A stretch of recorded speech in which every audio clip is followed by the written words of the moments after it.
ma'am, pasensya na po. Bawal po kayo lumapit sa biktima po. Dahil iimbestigahan pa po namin yung biktima. Hindi mo ako naiintindihan, anak ko yan. Hindi po ma'am, naiintindihan po namin kayo. Pero pasensya na po talaga sa nangyari sa anak nyo.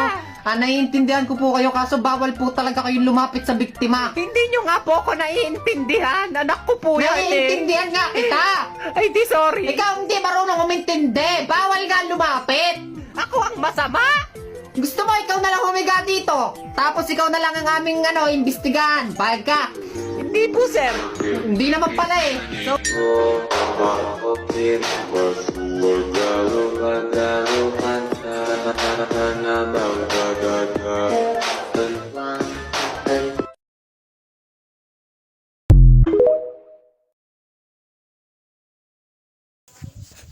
Tama yung.